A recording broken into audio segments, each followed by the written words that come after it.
لا حول ولا قوة إلا بالله العلي العظيم. أعوذ بالله من الشيطان اللعين الرجيم. بسم الله الرحمن الرحيم.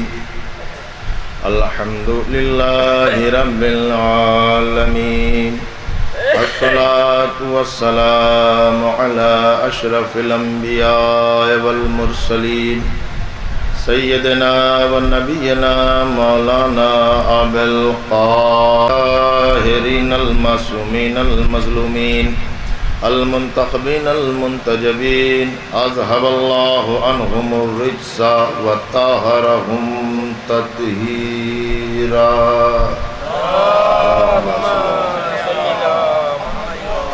ولعنة الله على أعدائهم أجمعين من الآن إلى قيام يوم الدين. أما بعد فقد قال الله تبارك سبحانه وتعالى في كتابه المجيد وفرقانه الحميد وقوله الحق. بسم الله الرحمن الرحيم.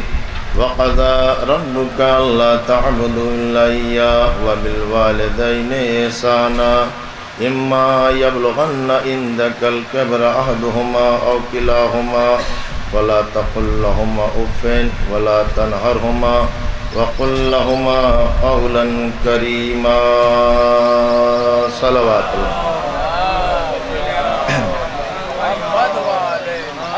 حضرات سے گزارش ہے کہ ایک بار سورہ الحمد اور 3 مرتبہ سورہ توحید کی تلاوت فرما کر مرحوم و مغفور جناب حسن مصنع صاحب ابن جناب عقیل حسین صاحب مرحوم کی صاحب.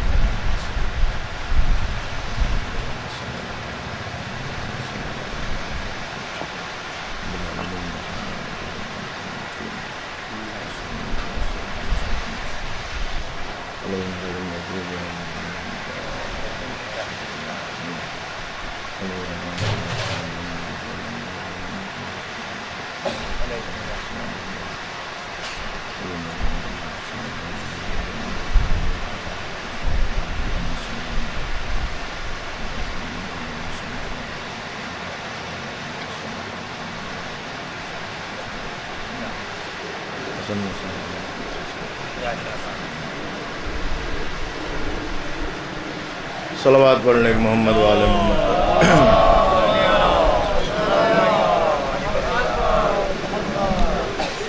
رسالہ ثواب کی مجلس بشکل مجلس چلوں بنتا ہے. ایک والد کے رسالہ ثواب کی مجلس ہے. سرکار دو عالم حضرت محمد مصطفیٰ صلی اللہ علیہ وسلم کا ارشاد گرامی ہے اذکروا موتاکم بالخیر. رسول اسلام نے ارشاد فرمایا کہ اپنے مرنے والوں کو خیر کے ساتھ یاد کیا کرو، اپنے مرحومین کو خیر کے ساتھ یاد کیا کرو. اور روئے زمین پر بسنے والی اکلوتی قوم ہے جو اپنے مرحوم کو یاد کرتی ہے تو ذکر اہل بیت کہہ سکتے ہیں. ذکر اہل بیت کے وسیلے سے، اور کائنات میں ذکر اہل بیت سے بڑا خیر کوئی ہے ہی نہیں. وَاذْكُرُوا مَوْتَاكُمْ بِالْخَيْرِ. رسول اسلام نے فرمایا خیر کے ساتھ یاد کرو. پھر سرکار دو عالم کی حدیث مبارک ہے کہ جیسے تم آپس میں ایک دوسرے سے ملاقات کرتے ہو ایسے اپنے مرنے والوں سے بھی ملاقات کیا کرو. ذرو موتاکم فإنہ یفرحون. جب تم ایک دوسرے کو دیکھتے ہو، سلام کرتے ہو، مصافحہ کرتے ہو، ملاقات کرتے ہو تو ایک دوسرے خوشی ہوتی ہے. ایسے ہی اپنے مرحوم کو بھی یاد کیا کرو اور ان کی قبروں پہ جایا کرو، اس لیے کہ تمہارے جانے سے انہیں مسرت محسوس ہوتی ہے، انہیں خوشی محسوس ہوتی ہے. پھر فرمایا امام جعفر صادق علیہ السلام نے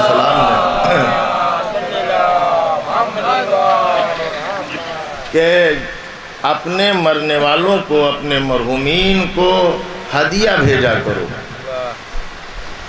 پوچھا مولا ہدیہ کیا ہے؟ کون سا ہدیہ بھیجیں جب وہ ہمارے سامنے ہے نہیں، ہم انہیں کچھ دے نہیں سکتے؟ فرمایا ہدیۃ الاستغفار، اپنے مرنے والوں کے لیے استغفار کیا کرو، اس سے بہترین ہدیہ کوئی ہے ہی نہیں۔ اب ذرا صاحب غور کریے، دیکھیے میں نے یہ حدیث آپ کی خدمت میں ارشاد فرمایا اور کہی اور عرض کیا، معصوم نے ارشاد فرمایا کہ جس طریقے سے مولا علی کا مردہ ہو، تو جب پوچھا گیا کہ اگر دل مردہ ہو جائے تو وہ دل زندہ کیسے ہوگا، تو مولا نے ارشاد فرمایا قالا بذکر الموت و تلاوت القرآن، تذکرہ موت کیا کرو، تلاوت قرآن کیا کرو، یہ دلوں کی زندگی کا سبب ہے، یہ دلوں کی زندگی کا سبب ہے۔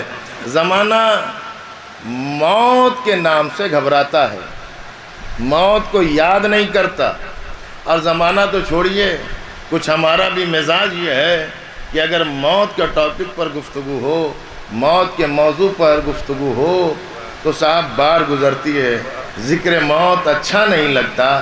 زمانہ موت سے گھبرائے تو گھبرائے، لیکن علی والوں کو موت سے گھبرانا نہیں چاہیے، علی کے عاشقوں کو موت سے دہشت اور وحشت نہیں ہونی چاہیے۔ ایک جلاد جس کا کام تھا شیعان حیدر کرار کو پھانسی کے تختے پہ لٹکانا، اس نے ایک عاشق علی سے، مولا کے چاہنے والے سے سوال کیا کہ آخر وجہ کیا ہے تم علی والوں کو جب پھانسی کے لیے لایا جاتا ہے تو تم مسکرانے لگتے ہو، تمہارے چہرے پہ ہنسی آ جاتی ہے، حالانکہ موت کا تو معاملہ یہ ہے جہاں ہنسی کوسوں دور ہو جاتی ہے، آخر اس کی وجہ کیا ہے کہ جب تمہارے سامنے موت آتی ہے تو تمہارے چہرے کھل جاتے ہیں، تمہارے چہروں پہ مسکراہٹ آ جاتی ہے؟ اس علی کے عاشق نے، مولا کے چاہنے والے نے مسکرا کے جواب دیا، موت بعد میں آتی ہے، میرا مولا پہلے آ جاتا ہے۔ صلوات پڑھ لیں محمد والے، ایک اور صلوات پڑھیں محمد والے، محمد والے، اور صلوات میں کمی نہ ہونے پائے۔ بھائی ہاں ہاتھ وات کم اٹھیں گے کوئی مسئلہ نہیں، درود پڑھتے رہیے گا۔ اب ذرا غور کریے، یعنی یہ موت زمانے کے لیے تو فنا اور ختم ہونے کا سبب ہے، لیکن علی والوں کے لیے ملاقات علی کا ایک وسیلہ ہے۔ اب غور کریے، مولا خطبہ دے رہے ہیں مسجد کوفہ میں، مجمع جیسے میرے سامنے ہے وہاں اور مجمع تھا، کوفے کا مجمع، مولا خطبہ فرما رہے تھے۔ اب جب مولانا موت پہ بولتے ہیں تب مجمع خاموش ہو جاتا ہے، سمجھ رہے ہیں؟ اگر کوئی مولانا موت پہ مجلس پڑھے تو ایسا لگتا ہے جیسے مجمع بالکل ساکت ہو گیا، خاموش، کچھ بھی نہیں، حرکت نہیں ہے۔ تو جب مولانا موت پہ بولیں تب یہ حال ہے، تو اس وقت کیا حال ہوگا جب مولا موت پہ بول رہے ہو، ہے نا؟ اب ذرا اندازہ کر سکتے ہیں۔ تو مسجد کوفہ بھری ہوئی ہے، مولا کا ٹاپک ہے موت، میرا مولا موت پر گفتگو کر رہا ہے، مجمع بیٹھا ہوا ہے بالکل خاموش۔ آپ تو تھوڑا بہت حرکت کر رہے ہیں، اب وہ ظاہر ہے کہ وہ جہاں بلانا ہے وہ ہم جانتے ہیں، آپ بولیں گے کہاں خاموش ہونا ہے، لیکن آپ ذرا غور کریے، مولا بول رہے ہیں کیا ٹاپک ہے؟ موت۔ خطبہ دے رہے ہیں مسجد کوفہ میں، سامنے مسجد بھری ہوئی ہے، پورا مجمع خاموش۔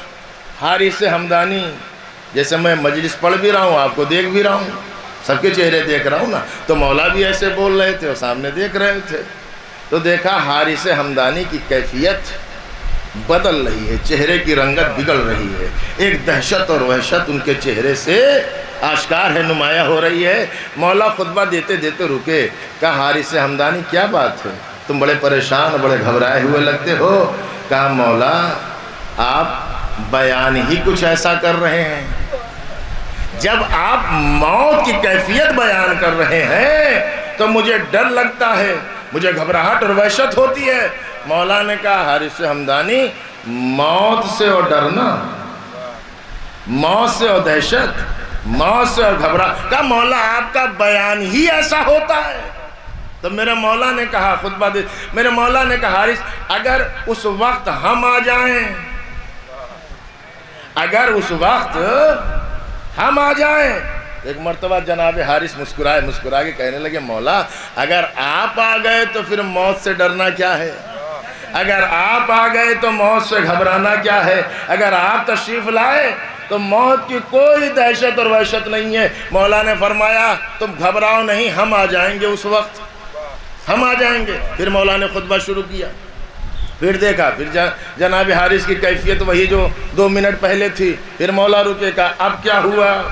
کہا مولا اب یہ سوچ رہا ہوں کہیں ایسے وقت ملک الموت نہ آئے جب آپ کوفے میں نہ ہوں، جب آپ کوفے میں نہ ہوں تو ہم آپ کو بلائیں گے کیسے؟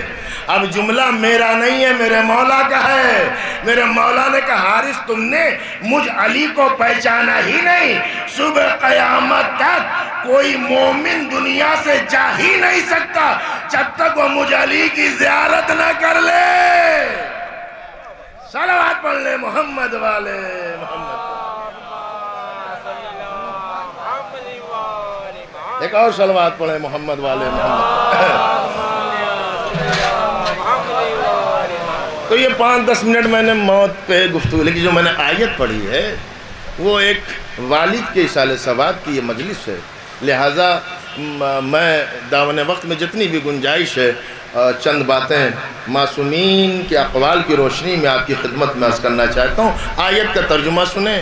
یہ آیت ہے سورہ مبارکہ بنی اسرائیل کی 23ویں آیت، بڑی مشہور آیت ہے. ارشاد ہو رہا ہے وَقَضَى رَبُّكَ، تمہارے رب کا فیصلہ یہ ہے کہ عبادت صرف اللہ کی ہوگی، اور بالوالدین احسانہ، اور اپنے ماں اور باپ کے ساتھ حسن سلوک کرنا. یہ ارشاد رب العزت ہو رہا ہے، عبادت میری کرنا اور اپنے ماں اور باپ کے ساتھ حسن سلوک کرنا. اما یبلغن عندک الکبر احدہما او کلاہما فلا تقل لہما اف. خبردار اگر وہ تمہارے سامنے ضعیف ہو جائیں، بوڑھے ہو جائیں، ایک یا دونوں، تو خبردار اف تک نہ کہنا. یہ اف سمجھ رہے ہیں؟ امام نے ارشاد فرمایا، چھٹے امام نے، اگر اف سے کمتر لفظ بھی کچھ ہوتا تو اللہ اس آیت میں رکھتا. یعنی اف کہنے کی بھی اجازت نہیں. خبردار ماں اور باپ کے سامنے اف تک نہ کہنا. ولا تنہرہما، اور انہیں جھڑکنا نہیں، ڈانٹنا نہیں. وقل لہما قولا کریما، اور جب اپنے ماں اور باپ سے گفتگو کرنا تو لہجے کو نرم رکھنا، شفقت سے بات کرنا، محبت سے بات کرنا، پیار سے بات کرنا. وَخْفِضْ لَهُمَا جَنَاحَ الذُّلِّ مِنَ الرَّحْمَةِ، اور جب تم ان کے سامنے جانا تو محبت اور انکساری کے ساتھ اپنے شانوں کو جھکا دینا. اپنی ماں اور باپ کے سامنے جانا تو اکڑ کے نہ جانا، سینہ تان کے نہ جانا، اینٹ کے نہ جانا، فرعون کردار لے کے نہ جانا، نمرود اور شداد کا مزاج لے کے نہ جانا. جب ماں اور باپ کے سامنے جانا تو جھک کر جانا، شانے کو جھکا دینا. اور آپ ذرا غور کریے گا، اللہ یہ کہہ رہا ہے کہ ماں اور باپ کے سامنے اکڑ کر نہ جانا، جھک کر جانا. جو کچھ بھی ہو، بڑے افیسر ہو، عہدیدار ہو، پیسے والے ہو، بزنس مین ہو، کچھ بھی ہو، لیکن جب یہاں آنا ماں اور باپ کے پاس تو جھک کر آنا، جھک کر آنا.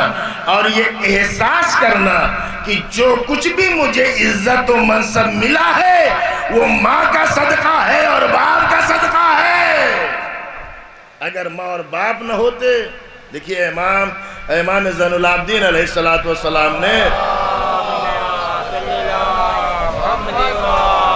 رسالت الحقوق میں جہاں سب کے حق بیان فرمائے، وہاں باپ کا حق بیان کرتے ہوئے ہمارے آپ کے چوتھا امام ارشاد فرما رہا ہے ان اباکا اصلکا، تمہارا باپ تمہاری اصل ہے، جڑ ہے، بنیاد ہے.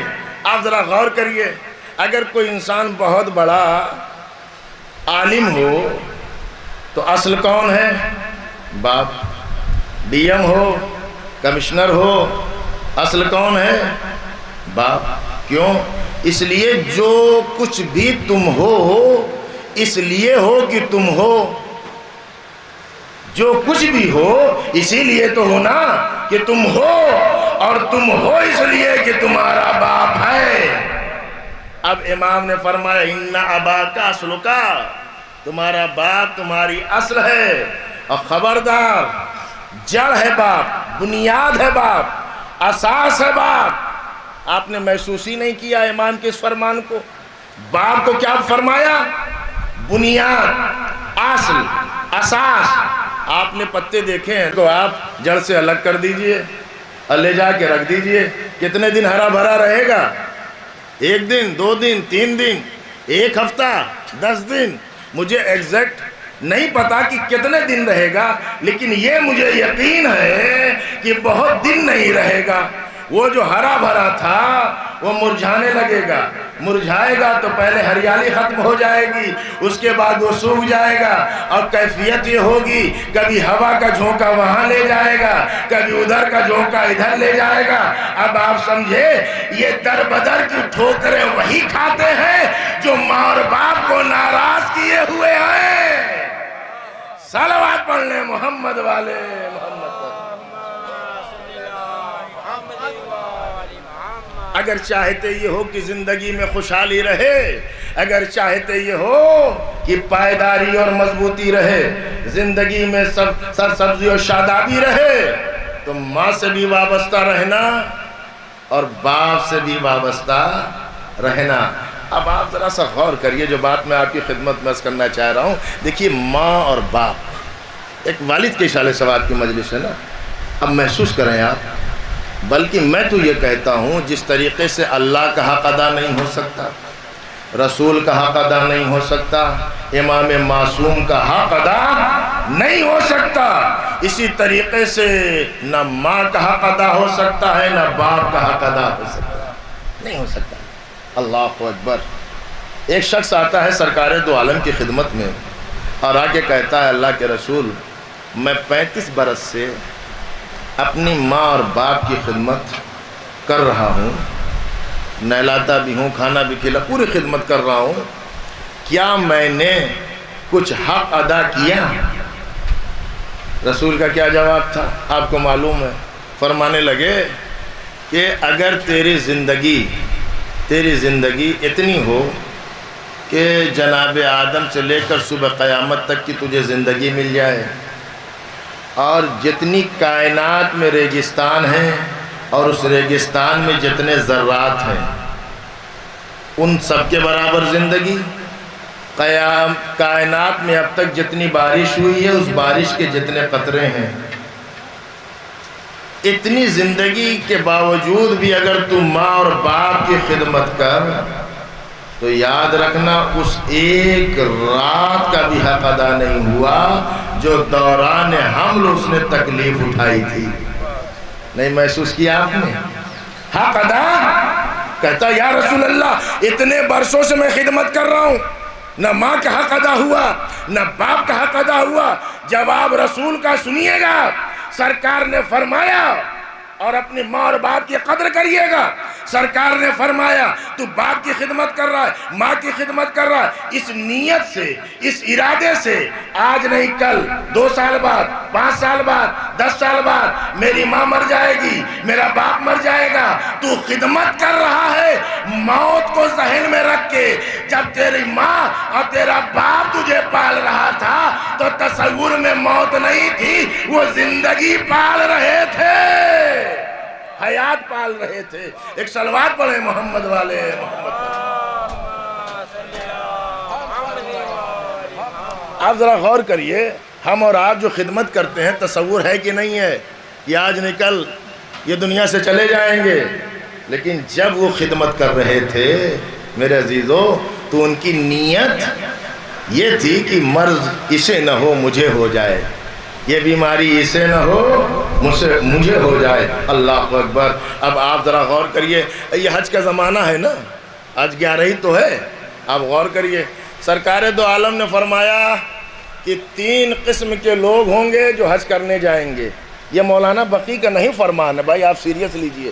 سرکار دو عالم نے ارشاد فرمایا کہ 3 قسم کے افراد حج پر جائیں گے۔ کچھ جائیں گے تجارت کے لیے، بزنس کے لیے، کچھ جائیں گے تفریح کے لیے، کہ چلو بھیا گھوم کے چلے آئیں اور حاجی کا ٹائٹل بھی اچھا۔ کچھ جائیں گے بزنس کے لیے، تجارت کے لیے، کچھ جائیں گے تفریح کے لیے، اور کچھ جائیں گے عبادت کے لیے۔ اور جو حج کر کے آئے، بتائیے کوئی سند ہے کہ حج قبول ہوا یا نہیں ہوا؟ کوئی گارنٹی ہے؟ اتنے پیسے خرچ کرنے کے باوجود بھی گارنٹی ہے کچھ قبول ہوا کہ نہیں ہوا؟ کہ نہیں صاحب گارنٹی تو نہیں ہے کہ قبول ہوا کہ نہیں ہوا، یعنی پیسے بھی خرچ ہوئے لیکن گارنٹی نہیں ہے کہ حج مقبول ہے یا نہیں ہے۔ اب آپ حدیث سنیے، سرکار دو عالم نے فرمایا من نظر الی ابویہ نظرت الی رحمہ کتبت لہ حجۃ مبرورہ۔ جو بھی انسان اپنی ماں اور باپ کو محبت بھری نگاہوں سے دیکھتا ہے، صرف دیکھتا ہے محبت کے ساتھ، اللہ اسے ایک مقبول حج کا ثواب عطا کرتا ہے۔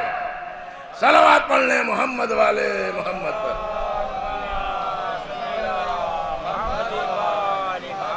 حضرہ صاحب غور کریے گا، صلوات پڑھ لیں محمد والے محمد۔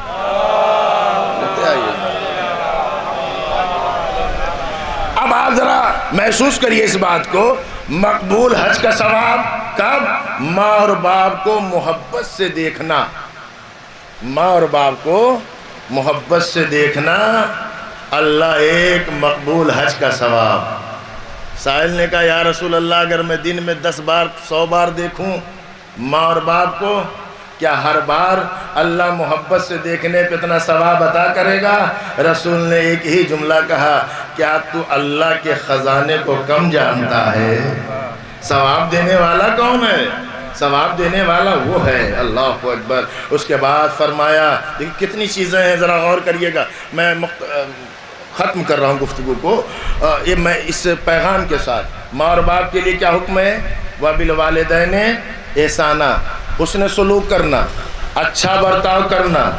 وہ کمزور ہو جائیں، بوڑھے ہو جائیں، اف تک نہ کہنا، جھڑکنا نہیں، بات کرنا تو نرمی سے کرنا، جیسے دوستوں سے بات کرتے ہو ایسے ماں اور باپ سے بات نہ کرنا، لہجے کو نرم رکھنا، اور جب ان کے سامنے جانا تو شانے کو جھکا دینا۔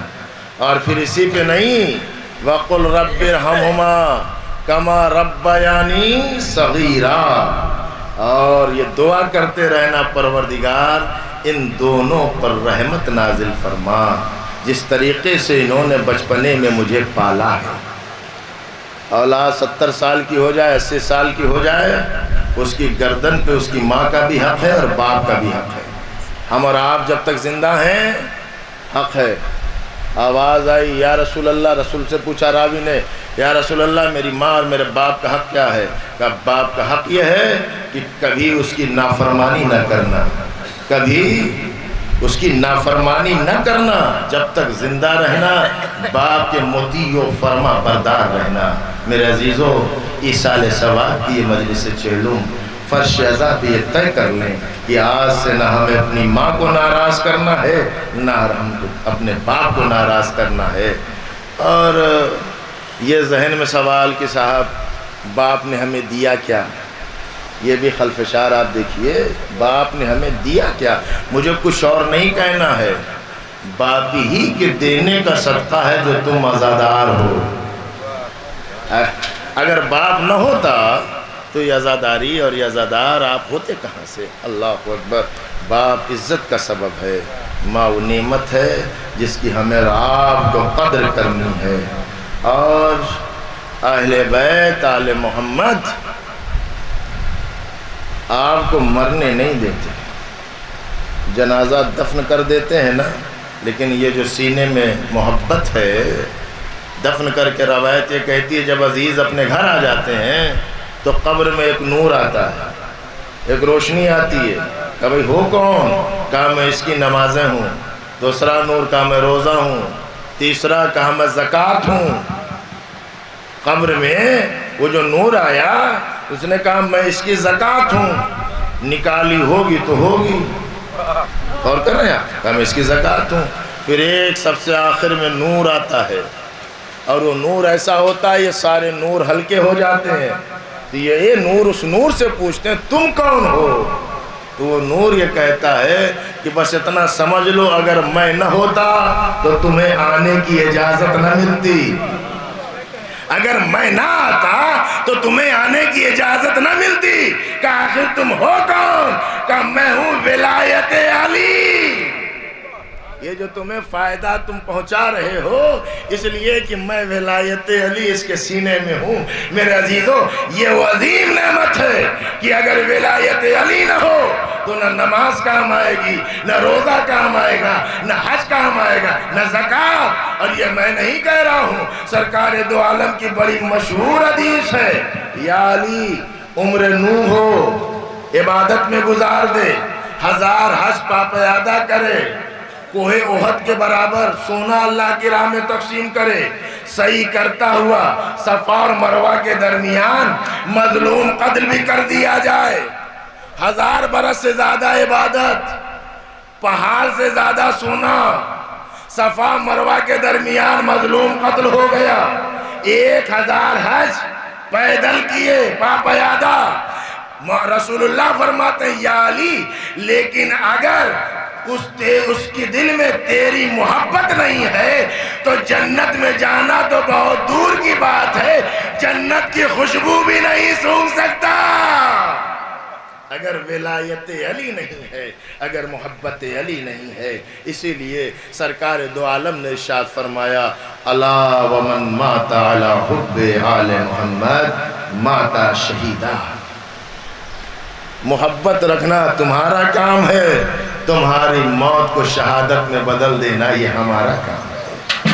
میرے عزیزو اہل بیت کے در سے اچھا کائنات میں کوئی در نہیں ہے. اس جگہ سے بہتر اور افضل کوئی جگہ نہیں ہے.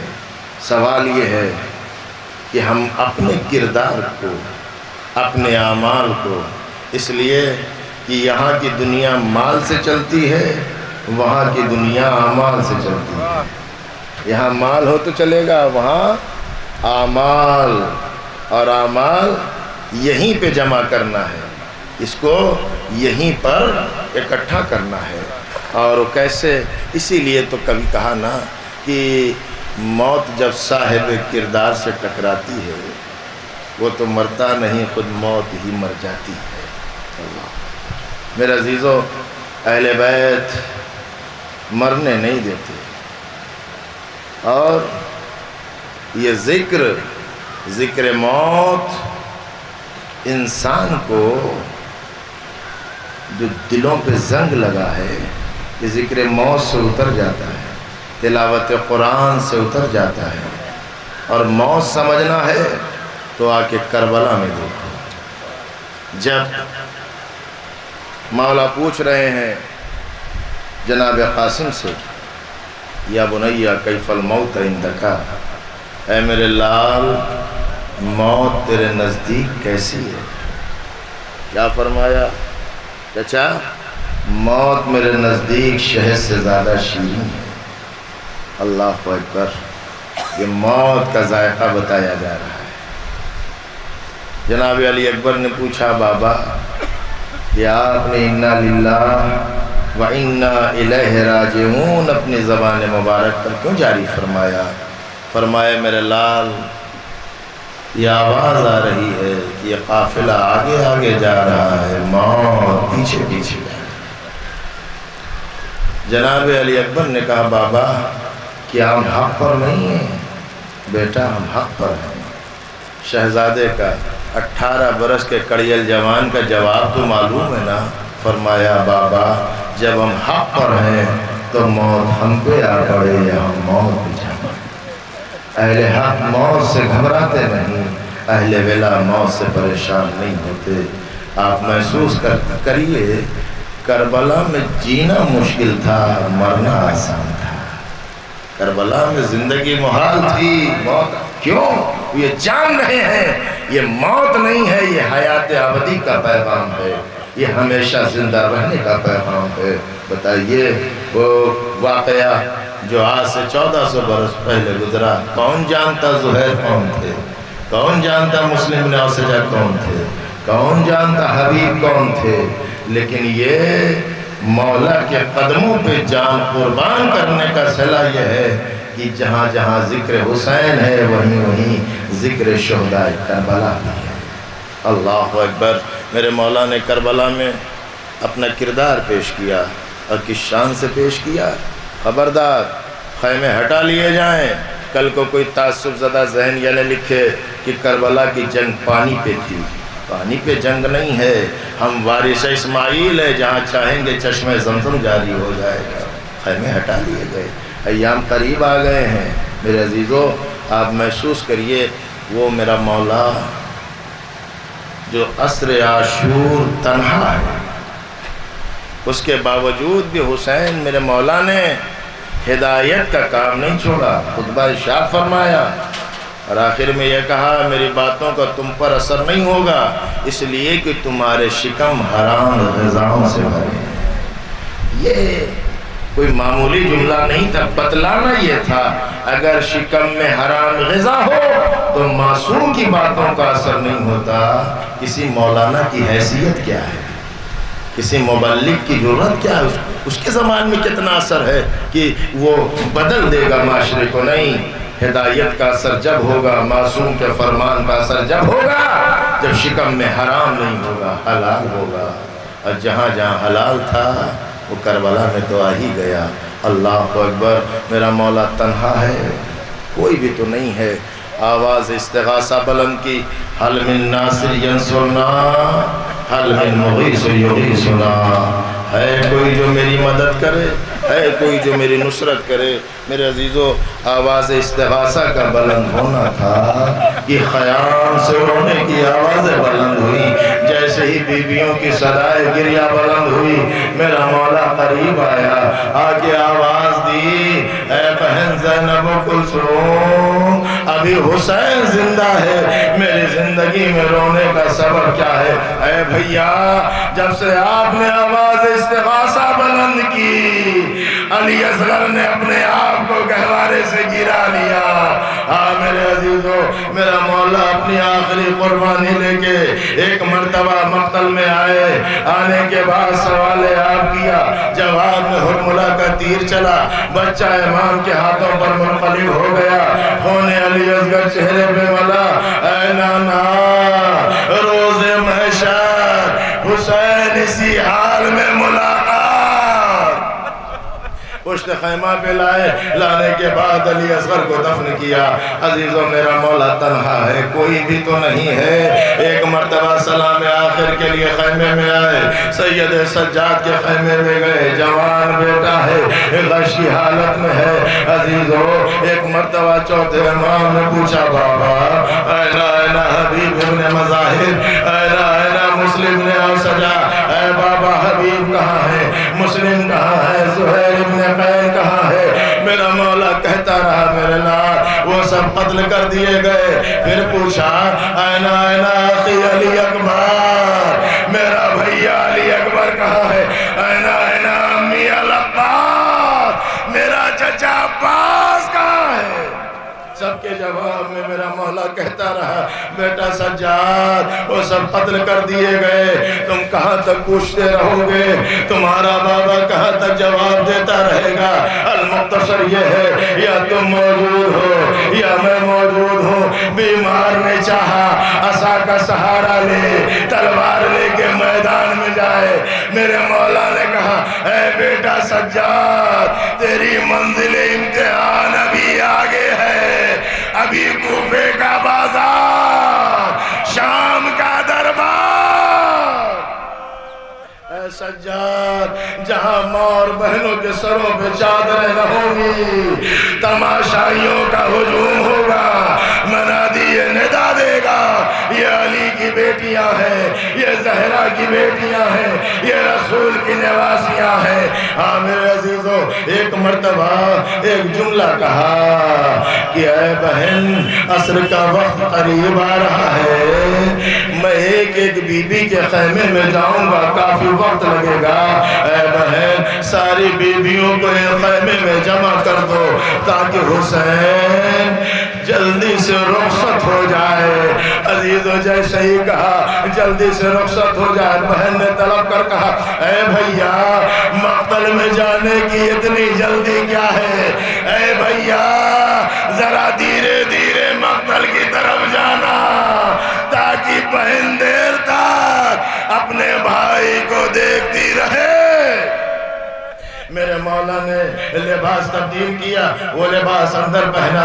عزیزو ایک مرتبہ بہن نے کہا بھیا ابھی تو میں نے ماں کی وصیت بھی پوری نہ کی، اے بھیا ذرا بند قبا کھول دے میں ماں کی وصیت کو پورا کر لوں۔ میرے مولا نے بند قبا کھولا، بہن آگے بڑھی، بھائی کے گلے کا بوسہ لینے لگی، بھائی کا گلا چومنے لگی۔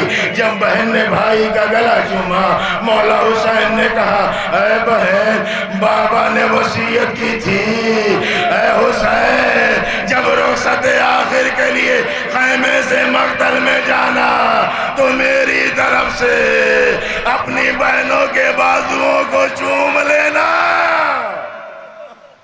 بھائی نے بہنوں کے بازو کو چوما، جزاکم ربکم خیر الجزا۔ ہاں میرے عزیزو ایک مرتبہ میرا مولا رخصت ہو کے خیمے سے باہر نکلا، فنظر یمینا و شمالا، میرے مولا نے داہنی طرف دیکھا، بائیں طرف دیکھا، نہ داہنے کوئی نظر آیا نہ بائیں کوئی نظر آیا، زبان سے مولا نے کچھ نہ کہا۔ بہن سمجھ گئی میرا بھیا کیا دیکھ رہا ہے، خیمے سے باہر نکلی، اے بھیا فکر نہ کر، اگر کوئی نہیں ہے تو آج بہن اپنے بھائی کو سوار کرائے گی۔ اے بھیا آج عباس نہیں ہے، آج علی اکبر نہیں ہے، آج کوئی لجام پکڑنے والا نہیں ہے، آج کوئی سوار کرنے والا نہیں ہے، بہن موجود ہے، آج بہن اپنے بھائی کو سوار کرائے گی۔ ناز رہا تھا کوئی شاہ کربلائی کو، فقط بہن نے کیا تھا سوار۔ جزاکم ربکم خیر الجزا۔ بس میرے عزیزو دو جملے مجلس خط، میرا مولا ذوالجلال پہ تشریف رکھا، دو جملے ذوالجلال سے آخری بات اس پر سوار ہوں مقتل تک پہنچا دے۔ اس کے بعد ذوالجلال نے قدم نہ اٹھایا، دو بار کہا، تیسری مرتبہ کہا چل فرات میں پانی پلا دو، تو بھی 3 دن کا بھوکا اور پیاسا ہے۔ ذوالجلال کی آنکھوں میں آنسو آئے، ایک مرتبہ پیروں کی طرف اشارہ کیا۔ عزیزو جب میرے مولا نے جھک کر دیکھا، میرا مولا تڑپ گیا، گھوڑے سے فوراً اتر آئے، زمین کربلا پہ لیٹ گئے۔ وہ 4 برس کی بچی جو مولا کے سینے پہ سونے کی عادی تھی، سکینہ کو سینے پہ سلایا، بچی باپ کے سینے پہ سو گئی۔ میں کہوں گا اے بی بی سکینہ آج کے بعد بابا کا سینہ نہ ملے گا، کوئی ملعون تماچے مارے گا، کوئی تعزیانہ۔ عزیزو بیٹی باپ کے سینے پہ سوئی، چند لمحے کے بعد چونک کر اٹھی، ننھے ننھے ہاتھوں کو جوڑا، اے بابا خدا حافظ، بابا خدا حافظ۔ میرے مولا نے سینے سے لگایا، اے بیٹی سکینہ ابھی تو جانے نہیں دے رہی تھی، اے بابا جب میں آپ کے سینے پہ سوئی دادی زہرا آ گئی، اے سکینہ میرے حسین کو بھیج دے، میں مقتل میں اپنے لال کہیں۔ وَسَيَعْلَمُ الَّذِينَ ظَلَمُوا أَيَّ مُنقَلِبٍ يَنقَلِبُونَ۔ بار الہ تجھے واسطہ ہے محمد و آل محمد کا، ہماری اس عبادت کو قبول فرما۔ معبود اس فضائل و مصائب کا ثواب مرحوم حسن مصنع ابن جناب عقیل حسین ان کے نام اعمال میں درج فرما۔ پروردگار مرحوم کے گناہوں کو معاف فرما۔ معبود بحق محمد و آل محمد ان کے درجات کو بلند فرما۔